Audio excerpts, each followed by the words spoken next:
Hello friends, आज हम आपका अकाउंट्स का चैप्टर सेकंड स्टार्ट करेंगे। पिछला चैप्टर हमने इंट्रोडक्शन टू काउंटिंग किया। आज हमारा जो चैप्टर है बेसिक टर्म्स ऑफ अकाउंटिंग करेंगे। तो मैं हूँ नरेंद्र मेंगी। आज आपकी वीडियो में हम बेसिक टर्म्स जो पूरी अकाउंट्स में आपको काम आएंगी टर्म्स, वो उनके बारे में पता होना चाहिए कि बेसिक टर्म्स हमारी क्या हैं।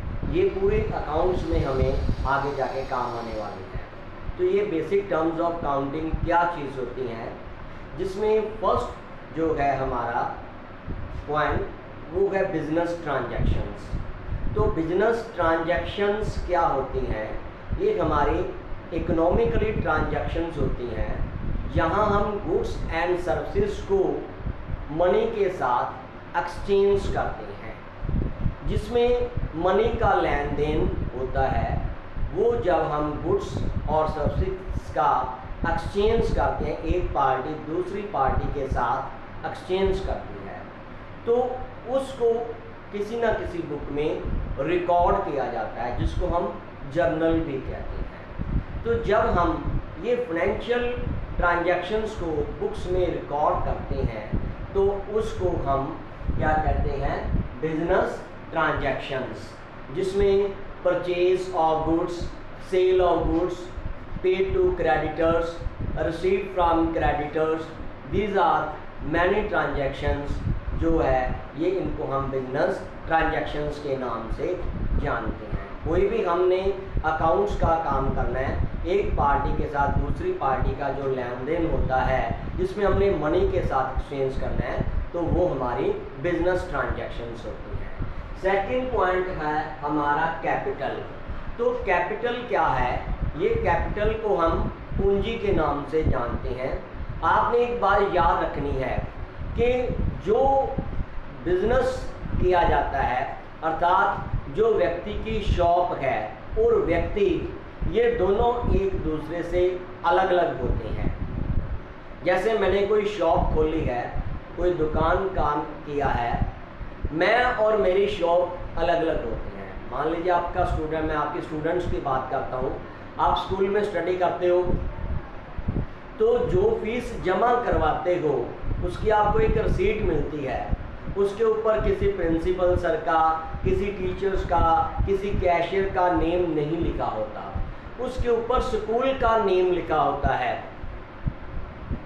जब आपने अब मैट्रिक पास की है, आपका रिपोर्ट कार्ड आएगा, उसके ऊपर किसी टीचर का नाम, किसी स्कूल का नाम नहीं लिखा होगा, उसके ऊपर आपके स्कूल का नाम लिखा होगा। तो उसी प्रकार जो आपका बिजनेस है, आपके बिजनेस का जो शॉप है, जो ऑफिस बनाया, उसका नेम लिखा होता है। तो जो भी डीलिंग करते हो उसके साथ उसका नाम लिखा होता है। जब हम कोई बिजनेस स्टार्ट करते हैं तो कैश के साथ बिजनेस स्टार्ट करते हैं। तो मान लीजिए कि ये एक पर्सन है जिसका नाम राम है। तो राम ने बिजनेस शुरू किया है, बिजनेस का नाम मान लीजिए mister messrs Mengi and sons Kotkapura है। तो जब इसने बिजनेस शुरू किया तो ये क्या करेगा? ये राम अपने घर से पैसे लगाकर बिजनेस शुरू करता है। तो हम कहते हैं बिजनेस स्टार्टेड विद कैश। मान लीजिए इसने जो है 10,000 रुपीज लगाकर बिजनेस शुरू किया है। Ram started business with cash. तो बिजनेस जो स्टार्ट किया है, इसने कैश लगाकर 10,000 लगाकर बिजनेस स्टार्ट किया, वो इसकी कैपिटल है। ये जरूरी नहीं होता कि कैश ही पहले दिन लगाया जाए, हो सकता है वो साथ में कुछ गुड्स भी लेके आए जिसके साथ उसने बिजनेस शुरू करना है। मान लीजिए गुड्स लेके आया 5,000 की, कैश लगाया 10,000 का, गुड्स लेके आया 5,000 की, टोटल उसका हो गया 15,000। तो उसकी जो कैपिटल है ये 15,000 की है। तो जब हम बिजनेस स्टार्ट करेंगे तो इस फर्म को, इस बिजनेस को पैसा दिया 15,000, इसको Messrs Mengi and sons Kotkapura. जो पैसा लगाता है वो उसको हम ऑनर बोलते हैं, प्रोप्राइटर बोलते हैं। तो राम क्या है, राम एक प्रोपराइटर है अर्थात ऑनर है। तो ऑनर के कारण उसने जो बिजनेस में पैसा लगाया है उसको राम्स कैपिटल बोलते हैं, जहां उसको ऑनर्स इक्विटी बोला जाएगा, और इसका एक और नाम भी है, इसको नेट वर्थ भी बोला जाता है। तो जो पैसा हम घर से ले जाकर बिजनेस में लगाते हैं वो हमारी कैपिटल होता है। तो उसके बाद जो कैपिटल का फार्मूला है, capital is equal to assets minus liabilities होती है। तो एसेट क्या है, लायबिलिटीज क्या है, इसके बारे में हम अभी आगे पढ़ेंगे।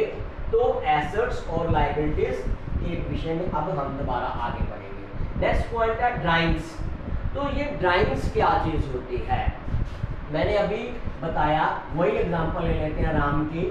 तो राम जब घर से पैसे लगाकर ले जाकर बिजनेस में लगाता है तो वो उसकी कैपिटल बनती है। कभी कभी उसको घर में मनी की जरूरत पड़ती है, वो बिजनेस में से पैसे निकालकर घर ले जाता है। जहाँ कभी वो अपनी दुकान से माल कुछ घर लेके जाता है। सपोज कर लीजिए कि मैं एक किराना मर्चेंट हूँ और घर से फ़ोन आ जाता है कि इतना घी भेज दीजिए, इतना मिर्च मसाला भेज दीजिए। मैंने दुकान से उठाया और घर भेज दिया। तो ये गुड के रूप में भेजा, हो सकता है कि मैंने कैश के रूप में पैसा घर भेजा हो। तो जो दुकान से पैसा, जो बिजनेस से पैसा घर की तरफ जाता है, ये मैंने घर बना दिया आपका, जो राम बिजनेस से पैसा घर लेके जाएगा वो उसकी ड्राइंग्स होती है। अगर कैश में लेके गया, जैसे उसने 10,000 घर से लिया था, बिजनेस में लगाया, वो कैपिटल थी, और अब बिजनेस में से घर लेके चला गया तो वो कैश के रूप में उसकी ड्राइंग्स होती है। कभी कभी वो गुड्स की लेके आता है, तो गुड लेके गया मान लीजिए 500 की, तो वो गुड्स जो है ड्राइंग्स के रूप में, काइंड के रूप में लेके गया। जब वो ड्राइंग करता है उसके कारण उसकी कैपिटल जो होती है वो रिड्यूस होती है। तो ड्राइंग के कारण कैपिटल रिड्यूस बन जाती है। नेक्स्ट है अकाउंट्स। तो अकाउंट्स क्या चीज होती है, बिजनेस में हमारे पास डेली बहुत सारी बिजनेस ट्रांजैक्शंस होती हैं। किसी से पैसा लिया, किसी को पैसा दिया, कभी डिपॉजिट इनटू बैंक किया, कभी विड्रॉल फ्रॉम बैंक किया, परचेज किया, गुड्स परचेज किया, सेल किया, ऐसी बहुत सारी ट्रांजैक्शंस होती हैं। तो ये जिस बुक में रिकॉर्ड करते हैं उसको मैंने बोला भी जर्नल होता है, लेकिन जर्नल में बहुत सारी एंट्रीज हो जाएंगी।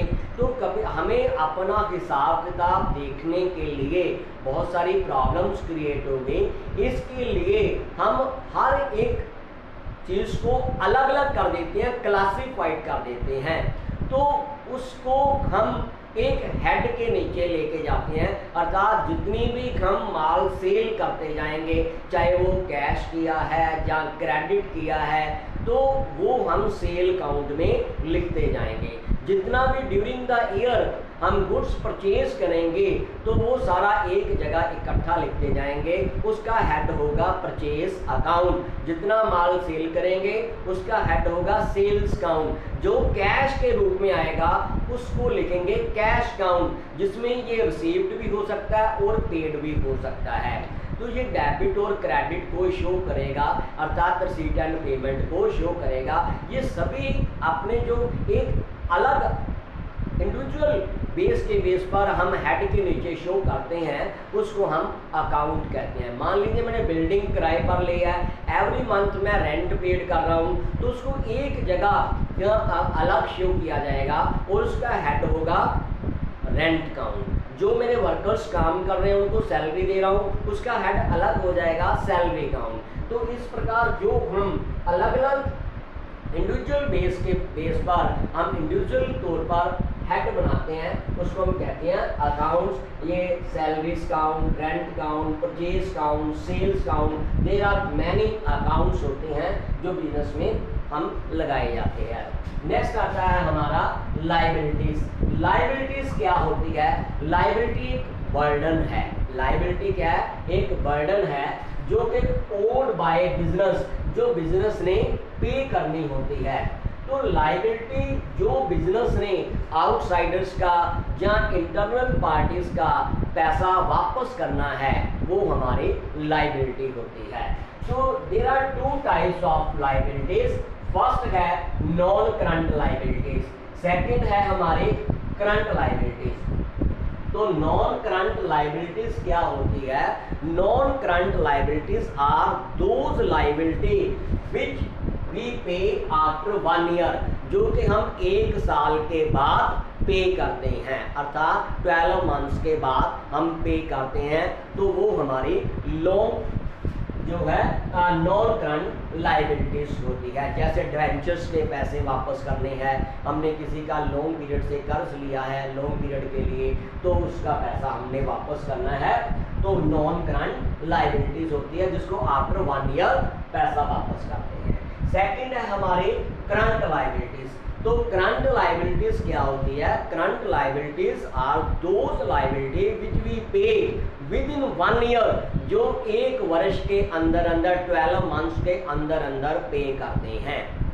जैसे मैंने किसी से माल उधार खरीदा, मैंने कहा कि इसकी payment I will pay this payment after 4 months, तो उसकी पेमेंट मैं 4 मंथ्स के बाद दूंगा, तो दैट्स माई करंट लायबिलिटी। तो ये जो होती है, जो 1 वर्ष के अंदर अंदर दी जाती है, उसको हम करंट लायबिलिटी के नाम से जानते हैं। हमारा नेक्स्ट पॉइंट है एसेट्स। तो एसेट्स क्या चीज होती है? Assets means economic resources of business to get benefits. वो रिसोर्सेज जो बिजनेस में हमें जो है बेनिफिट्स देने के लिए होती हैं, वो हमारी एसेट्स होती हैं, जिसके द्वारा हम अर्निंग कर सकते हैं। तो ये एसेट्स जो है 2 टाइप्स की मेन होती है, लेकिन हम 3 प्रकार की करेंगे। Non current assets. Non current assets क्या चीज है? Non current assets means not for sale for long period. वो एसेट्स जिसको हम लॉन्ग पीरियड के लिए जो है सेल नहीं करते। जैसे हमने कोई मशीनरी बाय कर ली, तो मशीनरी के द्वारा हम माल प्रोड्यूस करते हैं, लेकिन उसको हम सेल नहीं करते लॉन्ग पीरियड तक, 5 ईयर 10 ईयर्स तक, क्योंकि वो हमारी मशीन काफ़ी देर चलती है। बिल्डिंग है, फर्नीचर है, तो these are non current assets. तो उसके बाद आता है जिसमें नॉन करंट एसेट्स को मैंने 2 पार्ट्स में डिवाइड किया है। Fix assets. तो फिक्स एसेट्स क्या चीज है? Fix asset means not for resale but with the purpose to increase its earning, जिसको हमने लॉन्ग पीरियड तक सेल नहीं करना, लेकिन अर्निंग के लिए हमारे लिए बेनिफिट होती है, वो हमारी फिक्स एसेट्स होती हैं। तो ये भी आगे 2 टाइप्स की होती है, जैसे टेंजिबल एसेट्स। तो tangible assets and intangible assets. Tangible assets क्या है? Tangible assets are those assets which we can touch and seen. वो एसेट्स जिसको टच किया जा सकता है और सेम किया जा सकता है, और फर्दर जो है वो हमारे अर्निंग के लिए काम आती हैं।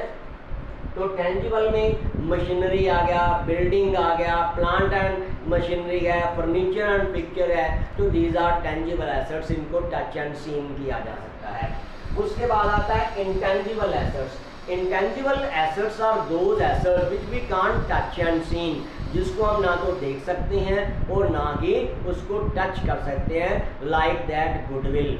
गुडविल को हम टच नहीं कर सकते। तो गुडविल के बारे में आगे हम स्टडी करेंगे। तो गुडविल एक इंटेंजिबल एसेट होती है, अर्थात रेपुटेशन ऑफ द बिजनेस होती है, और इसको ट्रेडमार्क है, कॉपीराइट है, पेटेंट है, दीज आर इंटेंजिबल एसेट्स। उसके बाद हमारा आता है करंट एसेट्स। तो करंट एसेट्स क्या चीज होती है? Current assets are those assets which we convert into cash in short periods, जिसको हम कैश में कन्वर्ट कर सकते हैं शॉर्ट पीरियड के अंदर, अर्थात विद इन ईयर। जैसे जो आप माल बाय करते हो, माल गुड्स खरीदते हो सेल करने के लिए, तो वो हमारा जो स्टॉक है उसको सेल किया, तो वो हमारा क्या हो जाएगा? करंट एसेट हो जाएगा। कैश एट बैंक है, बैंक में से पैसा हम जल्दी कैश में कन्वर्ट कर सकते हैं, तो these are current assets. Next इसके बाद आता है fictitious assets। तो fictitious assets means deferred revenue expenditure, अर्थात advertisement expenses, discount on issue of shares and debentures, तो these are the fictitious assets। उसके बाद आता है receipts।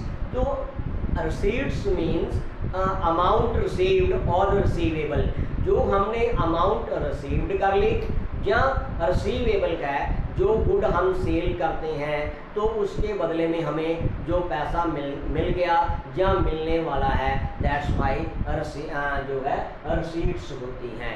जो कैश रिसीव्ड फ्रॉम डेप्टर्स, तो ये हमारी रिसीट्स होती हैं। तो रिसीट्स जो है हम या तो अपने एसेट को सेल करते हैं और या गुड को सेल करते हैं। एसेट को सेल करेंगे या गुड को सेल करेंगे। गुड क्या होती है?